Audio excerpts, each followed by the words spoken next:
अस्सलाम वालेकुम स्टूडेंट्स। आज हम पढ़ेंगे साइटोप्लाज्म के बारे में। साइटोप्लाज्म का मैंने यहाँ पर एक शॉर्ट डेफिनेशन लिखा हुआ है कि साइटोप्लाज्म हमारे पास है semi fluid substance present between the nuclear membrane and cell membrane. Cytoplasm हमारे पास एक सेमी फ्लूइड सब्सटेंस है जो न्यूक्लियर मेम्ब्रेन और सेल मेम्ब्रेन के दरमियान जो लिक्विड पाया जाता है, इसी सेमी फ्लूइड सब्सटेंस को साइटोप्लाज्म कहा जाता है। फिर एक दूसरा मैंने लिखा हुआ है, the protoplasm of the cell enclosed by cell membrane is known as cytoplasm. Nucleoplasm plus cytoplasm is known as protoplasm. जो सेल मेम्ब्रेन में जो प्रोटोप्लाज्म को एनक्लोज किया हुआ है, इसी को क्या कहा जाता है? साइटोप्लाज्म भी कहा जाता है। कहने का मतलब ये है कि यहाँ पर जो लिक्विड है, जो सेमी फ्लूइड सब्सटेंस है, इसी सेमी फ्लूइड सब्सटेंस को क्या कहा जाता है? साइटोप्लाज्म कहा जाता है। फिर इसका जो मोस्टली कलर है वो ब्लूइश कलर है। इसके दो बाउंड्रीज है, एंडोप्लाज्म और एक्टोप्लाज्म। जो एंडोप्लाज्म होगा वो इसकी जो लोकेशन होगी वो टुवर्ड द न्यूक्लियर मेम्ब्रेन। ये वाला जो पार्ट है ये इसको क्या कहा? न्यूक्लियर मेम्ब्रेन या न्यूक्लियस के नज़दीक जो है इसको क्या कहते हैं? एंडोप्लाज्म। और ये क्या कौन सा स्ट्रक्चर और ये कौन सा होगा? जेल बनाएगा, जेल लाइक होगा। जो एक्टोप्लाज्म है ये टुवर्ड द सेल मेम्ब्रेन होगा। ये सेल मेम्ब्रेन है हमारे पास, और इसके नज़दीक जो साइटोप्लाज्म होगा वो कौन सा होगा? सोल होगा। तो ये साइटोप्लाज्म के हमारे पास दो पार्ट्स आ जाते हैं, एक को कहा जाता है एक्टोप्लाज्म, दूसरे को एंडोप्लाज्म कहा जाता है। फिर से साइटोप्लाज्म की कंपोजिशन है, इसमें हमारे पास जो आ जाता है साइटोसोल, ऑर्गेनेलिज और एन्क्लूशंस आ जाते हैं। साइटोप्लाज्म जो है ये सॉल्युबल पार्ट है साइटोप्लाज्म का, और इसी में 70% क्या चीज़ मौजूद होंगे? वाटर मौजूद होगा बाय वॉल्यूम। इसमें मिक्सचर होगा वाटर, सॉल्ट्स और मेनी आयंस का। इसमें सॉल्युबल आयंस भी मौजूद होंगे, जैसे कि सोडियम, पोटेशियम, हाइड्रोजन, प्रोटॉन और इस तरह से मैग्नीशियम आयंस ये मौजूद होंगे। फिर इसी के में साइटोप्लाज्म प्रोवाइड कर लेता है site for the cell organelles, जैसे कि माइटोकॉन्ड्रिया हो गया, lysosome, Golgi bodies, endoplasmic reticulum. मतलब ये कि सेल के जितने भी ऑर्गेनेल्स हैं वो सारे के सारे ऑर्गेनेल्स यहाँ पर क्या होते हैं?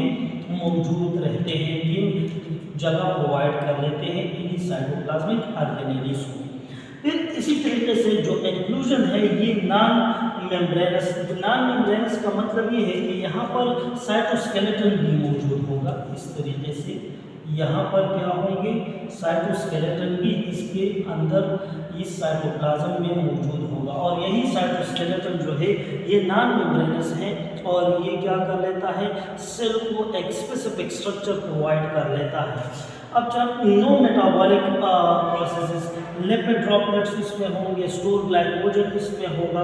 फिर हमने तो यहाँ पर एंडो और एक्टो की बात कर ली। अब इन दोनों को क्या कर लेते हैं? डिफ्रेंशिएट कर लेते हैं कि एंडो किस तरह से होगा और एंडो और एक्टोप्लाज्म किस तरह से होगा। ये एंडोप्लाज्म हमारे पास किस तरह से होगा? ग्रेनुलर होगा। ग्रेनुलर का मतलब ये है कि ये दानेदार होगा। जो एक्टोप्लाज्म है ये हमारे पास एग्रेनुलर होगा।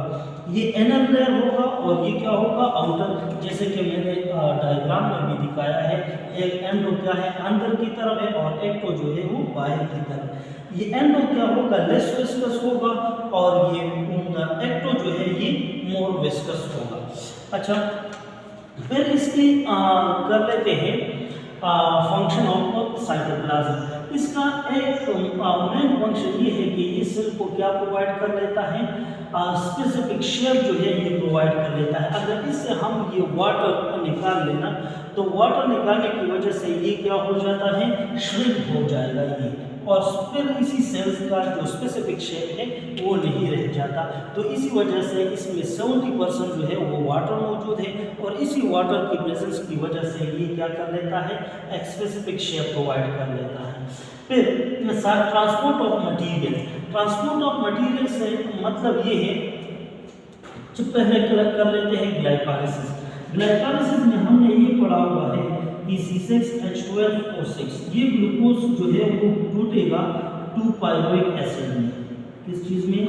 पायरोइक एसिड में। अब ये साइटोप्लाज्म में यहाँ पर ये रिएक्शन हो गया, ग्लाइकोलाइसिस का जो स्टेप है ये यहाँ पर हो गया। अब ये 2-पायरोइक एसिड जाएगा कहाँ पर? यहाँ माइटोकॉन्ड्रिया में जाएगा और यहाँ पर पेरीमाइटोकॉन्ड्रियल स्पेस में क्या होगा? लेट रिएक्शन होगा, फिर क्रेब्स साइकिल होगा, इलेक्ट्रॉन ट्रांसपोर्ट चेन होगा और एज ए रिजल्ट यहाँ पर एनर्जी की प्रोडक्शन होगी। यहाँ पर जो ग्लाइकोलाइसिस है ये कहाँ पर होगा?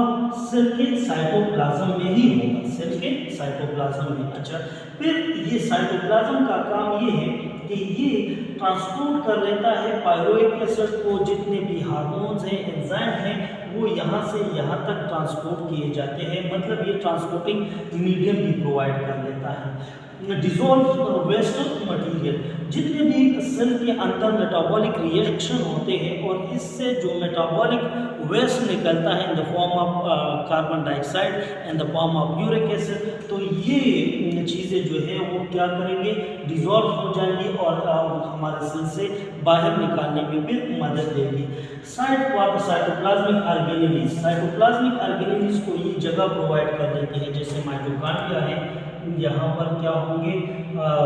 गोल्जी एंडोप्लाज्मिक रेटिकुलम होगा, यहाँ पर क्या होगा?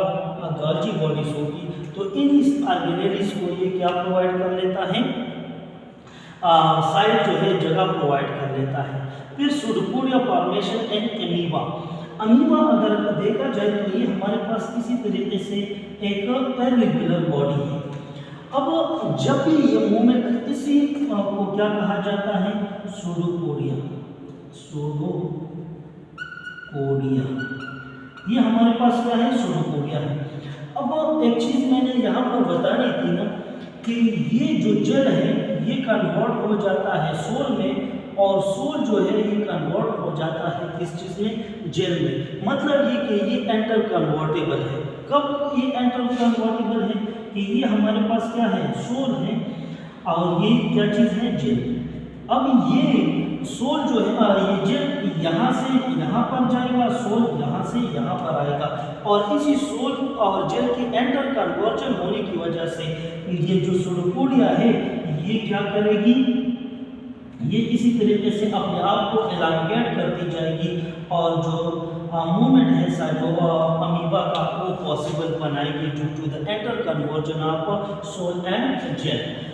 इसी तरीके से ये प्रोवाइड कर लेती है turgidity of the cell, cell को टर्जिड बनाना, क्योंकि इसमें ज़्यादा से ज़्यादा वाटर मौजूद होते हैं और इसी वाटर की अबंडेंस की वजह से जो सेल है वो क्या होता है? टर्जिड होता रहता है। फिर यहाँ पर एक मूवमेंट होती है इस साइटोप्लाज्म में, और उसी मूवमेंट को क्या कहा जाता है? साइक्लोसिस कहा जाता है। साइक्लोसिस क्या इसको कहते हैं? Movement of cytoplasm, movement of cytoplasm को कहा जाता है साइक्लोसिस, या इसको हम स्ट्रीमिंग मूवमेंट ऑफ साइटोप्लाज्म भी कहा जाता है। फिर ये साइक्लोसिस जो है ये 2 टाइप का आ जाता है। एक को कहा जाता है क्या? Rotational movement,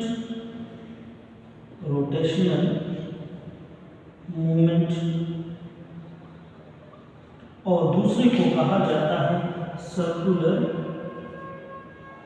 सर्कुलेशनल movement.